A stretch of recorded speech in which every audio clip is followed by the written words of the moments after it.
What's good, Wayne Gang? Welcome back with another one. I know I've been going for a little minute. My fault. This one is a bit spicy. Yeah, you reading right. Happened when I was a kid. I was about like 3 or 4, something like that, and I touched the dingaling. No, it don't feel good. It has never felt good in my life. Now I'm saying something about it because and yes, we jumping right into it. I'm saying something because I'm at work, so I'm kind of like in between and all of like that, coming outside and hitting the Dutch and shit, and going back in the work. But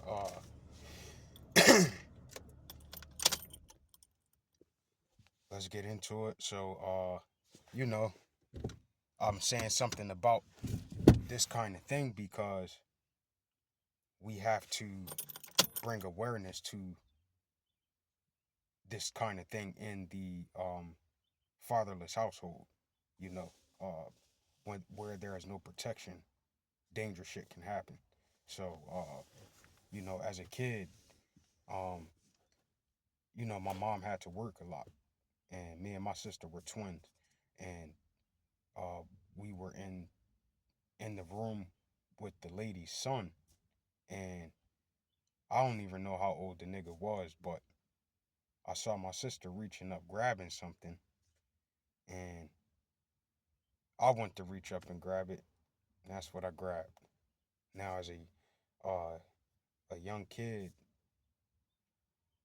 it felt as a young kid, I remember the feeling, not the feeling of the meat, not the feeling of the meat, but just the feeling it gave me like, it's like something was wrong, something was off to me. Uh, yeah, it's not something like nice to go back to and whatnot and stuff. And uh, no offense to the LGBTQ community. Excuse me, y'all. No offense to y'all about any of this stuff, but I'm touching on this subject because things like this flips people's minds into perversion, and people are forced into a life that maybe they're ashamed of and don't know how to process. Things happen to them when they were kids and they don't know how to process it, and they don't know how to come to the truth with themselves about things. Uh, for years, this thing took a toll on my mind where I thought I was being judged and people didn't know anything about it.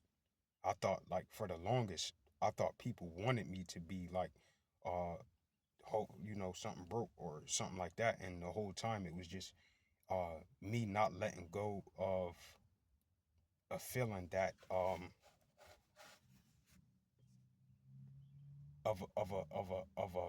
judgment type of thing. I remember a time where I wanted to tell my mom that something like that happened, but I didn't want her to feel uh, because something else was exposed to her during that time. So I didn't want her to feel, like, well, dang, can I, I just didn't want to put it on her at the time. Stuff like that. So this is something very important to discuss with your children. And not only that, with my oldest child, I don't see her as often as I'd like. Um, so, my mind goes crazy about stuff like that. Neither of my children's mothers know that I went through something like this. So, um, there are things with my daughters that I I'm very very precise about, and some, and then we will bump heads or something like that, and they don't know what the information entails. So stuff like that. A lot of times people don't know that holding things in could tear your insides up, could even perverse you. Uh, to get it out, to process it, for the longest time, I for the longest time, I used to think that I used to not like be touched. I still don't like to be touched. But things are like kind of the more you process things and things like that, it kind of frees you up and you feel so much more.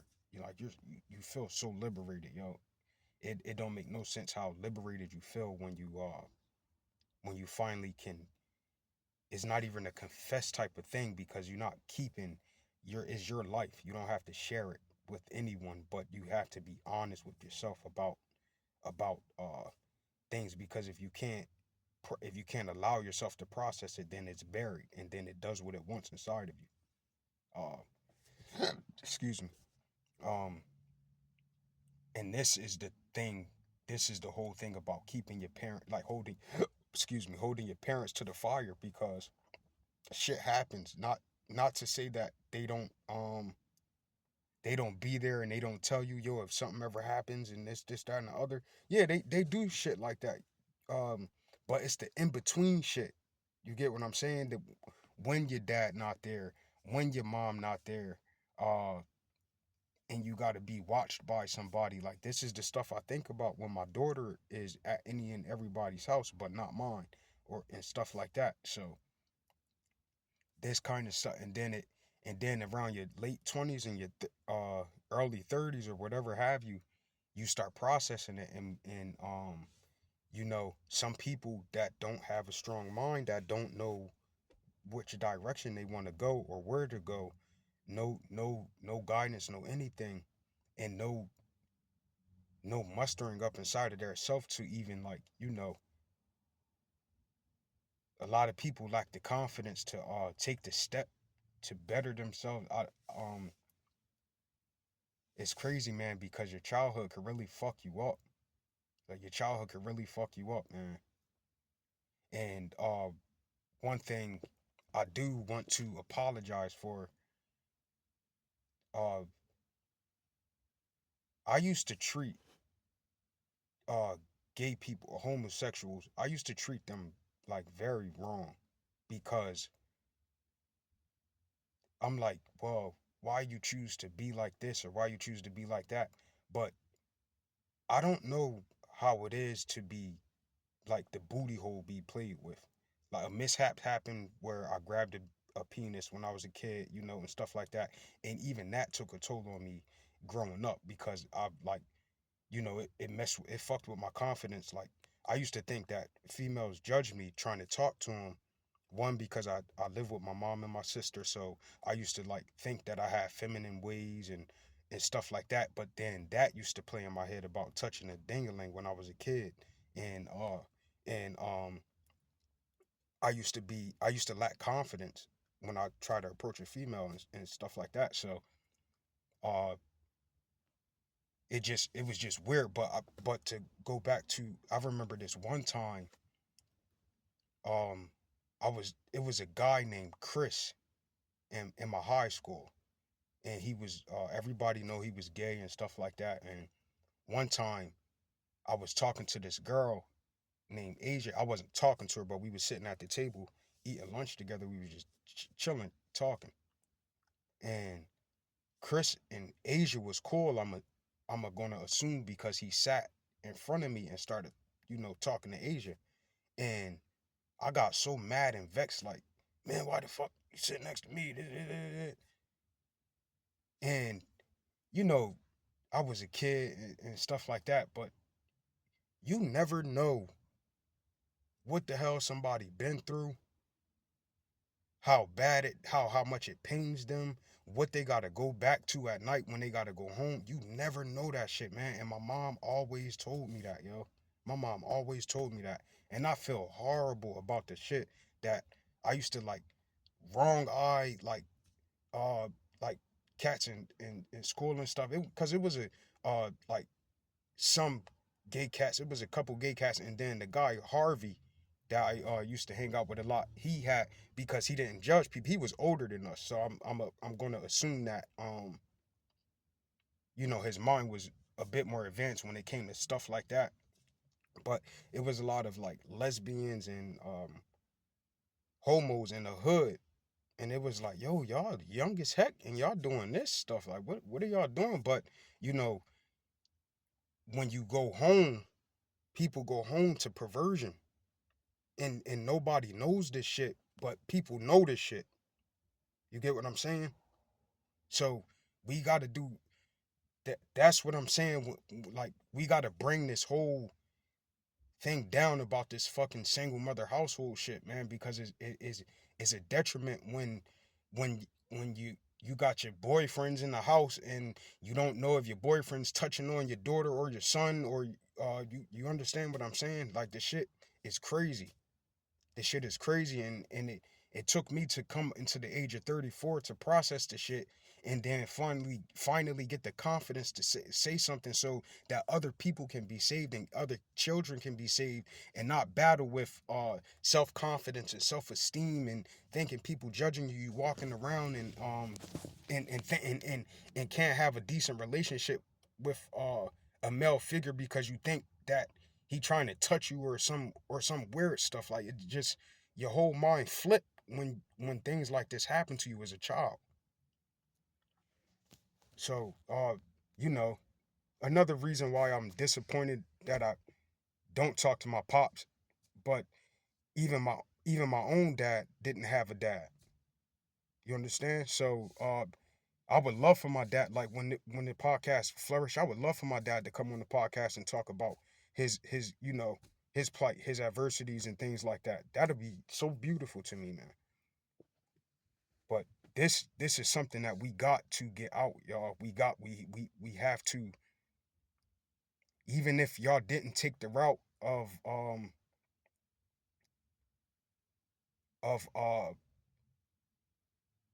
I'll say, because I don't want to offend nobody in that community, even if y'all didn't take the heterosexual route, because I, I'm sure it's different if you got your booty hole played with than it's different if you touched the penis before as a kid, uh, or whatever have you. Um, Things happen. Uh, Whoever I've ever offended, please forgive me and don't charge my heart. Is more so a principle thing and lack of understanding because no one knows what anyone has gone through. So it was forgive my judgment. You understand? Um, and any and everyone is more than welcome to comment below, and I'll figure out how to split the screen so that we can converse and talk about different topics because it's about that time because things are starting to get more serious and we need to bring light to it.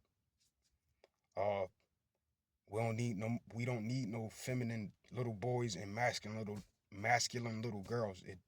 It's not how it works. It's not how it works, y'all. We gotta get this shit right, man. But God is good. God is good. I had to get that out because I worry about my daughters. I'm not throwing no negative energy on anybody and saying that they are perverts and stuff like that. There are things that has happened that got me thinking about stuff, but I think about my girls a lot, and so I'm hoping that this can touch somebody and get y'all on the journey to healing yourself and moving in the right direction and in the way that you should go. And just know that uh whatever happened to you as a kid, whatever happened to you in your life is not you. Whoever wronged you, or who, if you were in the room and it was a curious moment, whatever the case may be, and you feel ashamed or guilt. Now it's different if you don't feel shame or guilt and that's your life. Have at it. That's what you choose to do. Everybody has their own prerogative. For the ones that has the guilt and the shame and carrying this like it's your fault and this that and the other, and you don't know if you heterosexual or if you a homosexual, it ain't no question if it's innate. You I I'm gonna assume it's about desire. I don't quite know if it's like is I guess it would be different for me because I don't desire a man, but don't I don't not think that a man that does desire a man isn't pervert, like something happened to him, or a woman that desires a woman, something happened to her. This is what I'm talking about, that people need to process the things that actually happened to got them to that point. And I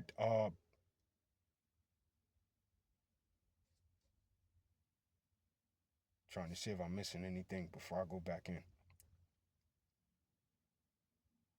Because I was been supposed to touch on this.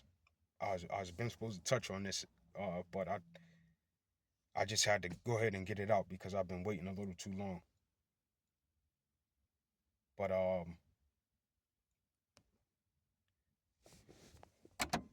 my fault, y'all, because I don't be wanting to do my battery and whatnot.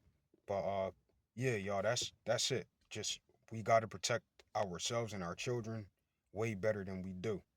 You get what I'm saying? We got to way better than we do. And I'm included. I'm not saying like,